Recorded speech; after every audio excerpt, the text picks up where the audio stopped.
नमस्ते। तो आज हम एक बहुत ही दिलचस्प और थोड़ी डरावनी कहानी पर बात करने वाले हैं। कहानी का नाम है पाताल पानी का सन्नाटा, स्टेशन मास्टर का भूत। ये 1990s के दशक की एक काल्पनिक कहानी है। और देखिए, हम सिर्फ कहानी नहीं सुनाएंगे, हम ये समझने की कोशिश करेंगे कि एक भूत की कहानी जिसमें कोई हिंसा नहीं है, कोई बदला नहीं है, वो इतनी असरदार क्यों है। इसका असली डर उस भूत में है या शायद हमारे अपने अकेलेपन में। चलिए इसी सवाल के साथ इसे समझते हैं। और आपने जो सवाल उठाया है वो बहुत सही है और ये सीधे कहानी की सेटिंग से जुड़ता है। पाताल पानी रेलवे स्टेशन। देखिए, हमारे यहाँ रेलवे स्टेशन सिर्फ एक जगह नहीं है, ये एक तरह की लिमिनल स्पेस है। मतलब एक ऐसी जगह जो न यहाँ की है न वहाँ की। और हमारी लोक कथाओं में ऐसी जगहों पर आत्माओं का भटकना एक एक बहुत पुराना कॉन्सेप्ट रहा है। ये कहानी उसी डर को पकड़ती है। ये एक बहुत ही दिलचस्प नजरिया है। मतलब डर का असली स्रोत वो जगह है या उस जगह पर इंसान का अकेलापन।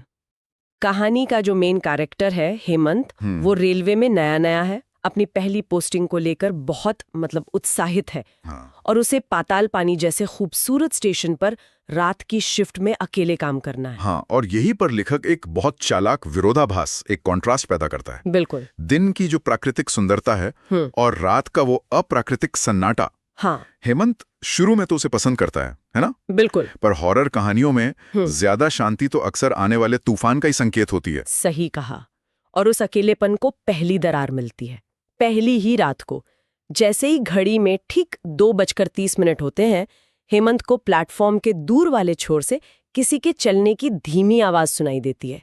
कहानी में लिखा है, ऐसा लगा जैसे कोई भारी बूट पहनकर चल रहा हो। और वो देखने जाता है। हाँ, वो टॉर्च लेकर देखने जाता है, पर वहां कोई नहीं होता।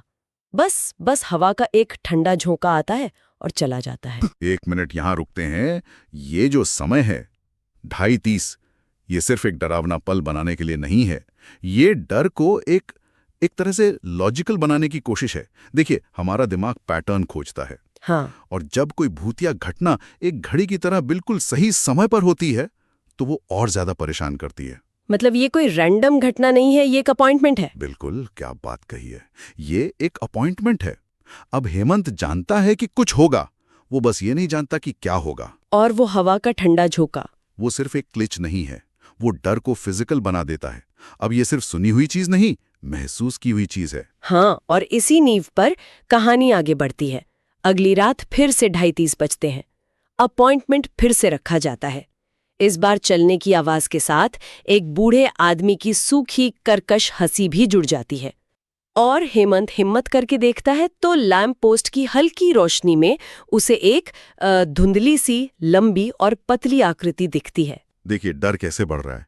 पहली रात सिर्फ आवाज और एहसास। हाँ, दूसरी रात आवाज, एहसास और एक धुंधला सा विजुअल।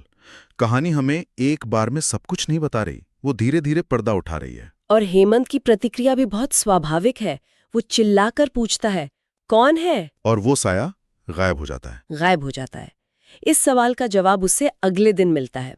घबराया हुआ हेमंत स्टेशन के सबसे पुराने चपरासी काका से बात करता है। ये भी हॉरर कहानियों का एक जाना माना हिस्सा होता है ना? हाँ, बिल्कुल। ये ज्ञानी बूढ़े का आर्केटाइप है। काका जैसे किरदार सिर्फ जानकारी देने के लिए नहीं होते, उनका काम होता है कहानी के नियम बताना। अच्छा। वो हेमंत को भूत की कहानी सुनाते हैं। एक स्टेशन मास्टर था जिसने कई साल पहले ठीक इसी समय ट्रेन के आगे कूदकर आत्महत्या कर ली थी। लेकिन इसके साथ वो कहानी का सबसे जरूरी नियम भी बताते हैं। अब वो नियम क्या है? काका कहते हैं, वो किसी को नुकसान नहीं पहुंचाता, लेकिन अगर कोई उसे आवाज लगाए तो वो वापस आवाज लगाता है। ये सुनते हेमंत के तो होश उड़ जाते हैं, क्योंकि वो ये गलती कर चुका है। हाँ, पिछली रात ही। और यहीं से कहानी का तनाव अपने चरम पर पहुंचने लगता है। अब हेमंत सिर्फ एक दर्शक नहीं है, वो खेल का हिस्सा बन चुका है। बिल्कुल, उसने एक नियम तोड़ दिया है और अब उसे नहीं पता कि इसका नतीजा क्या होगा। उस रात का सीन वाकई बहुत तनाव भरा है। हेमंत इतना डरा हुआ है कि 2:30 बजने पर अपनी डेस्क के नीचे छिप जाता है। वो बस प्रार्थना कर रहा है। हाँ, कि आज वो आवाज ना आए। पर ठीक 2:30 बजे बूटों की वही जानी पहचानी आवाज फिर आती है, ठक ठक ठक।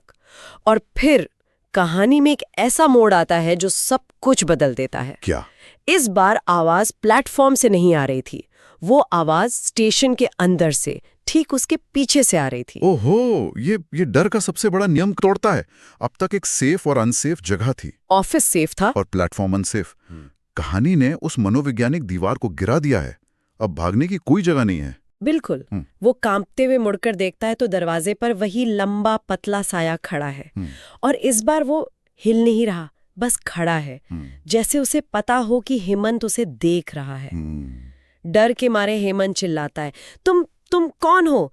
कुछ पलों का सन्नाटा छा जाता है और फिर जो जवाब मिलता है वो इस कहानी की जान है। वही सूखी कर्कश आवाज सीधे उसके कान में गूंजती है, टिकट कटाओगे, मेरी ट्रेन आने वाली है।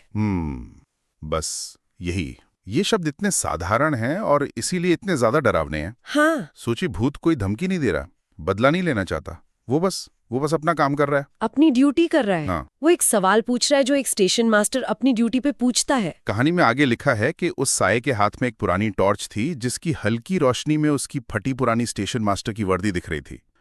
ये देखकर हेमंत बेहोश आ जाता है। तो मतलब डर का असली स्रोत हिंसा नहीं है? नहीं, डर का स्रोत है एक टूटी हुई अंतहीन दिनचर्या। बिल्कुल सही। ये कहानी हमें उस डर से मिलाती है जिसे हम ब्यूरोक्रेटिक हॉरर कह सकते हैं, एक तरह का दफ्तरी डर। दफ्तरी डर?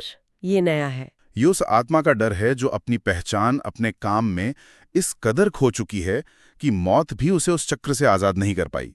वो आत्मा हिंसक नहीं है, वो दुखी है। वो अपनी अधूरी ड्यूटी के लूप में हमेशा के लिए फंस गई है। और एक इंसान का अपनी पहचान खोकर सिर्फ अपनी नौकरी बनकर रह जाना किसी भी हिंसक भूत से ज्यादा भयानक है। कहानी का अंत बहुत सीधा है।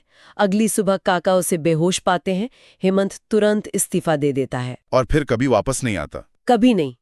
उसकी कहानी तो खत्म हो जाती है, लेकिन स्टेशन की कहानी खत्म नहीं होती। वो एक विरासत बन जाती है। कहानी के आखिर में लिखा है कि आज भी लोग कहते हैं कि आधी रात को 2:30 बजे के करीब पातालपानी स्टेशन पर बूटों की आवाज सुनाई देती है। और अगर कोई गलती से पूछ बैठे कौन है, तो उसे हवा के ठंडे झोंके के साथ एक फुसफुसाहट सुनाई देती है, टिकट।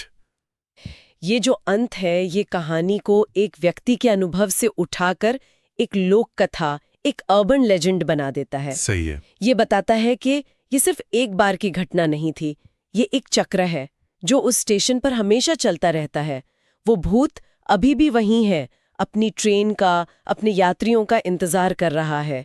वो इंतजार जो कभी खत्म नहीं होगा। तो अगर हम अपने शुरुआती सवाल पर वापस जाएं, इस कहानी का असली डर क्या है? ये सिर्फ एक भूत नहीं है, ये अकेलापन है, एक दुखद अतीत है और कभी न खत्म होने वाला इंतजार है। हाँ, पाताल पानी का सन्नाटा सिर्फ आवाज की कमी नहीं है, वो स्टेशन मास्टर के अनंत इंतजार का सन्नाटा है। और यहाँ जो बात सबसे ज्यादा असर करती है वो यही है कि सबसे डरावने भूत हमेशा वो नहीं होते जो नुकसान पहुंचाना चाहते हैं। कभी कभी सबसे बेचैन करने वाली आत्माएं वो होती हैं जो अपने दुख में या किसी अधूरे काम में हमेशा के लिए फंस जाती हैं। स्टेशन मास्टर का भूत डरावना है क्योंकि वो अप्राकृतिक है, लेकिन साथ ही वो दुखद भी है क्योंकि वो अपनी ही त्रासदी का कैदी है। एक कहानी वाकई में एक सोचने वाली बात छोड़ जाती है। इस कहानी में असली त्रासदी क्या है? एक भूत का दिखना या एक इंसान का अपनी पहचान और अपनी ड्यूटी में इस कदर खो जाना कि वो मौत के बाद भी उससे बाहर नहीं निकल पाता?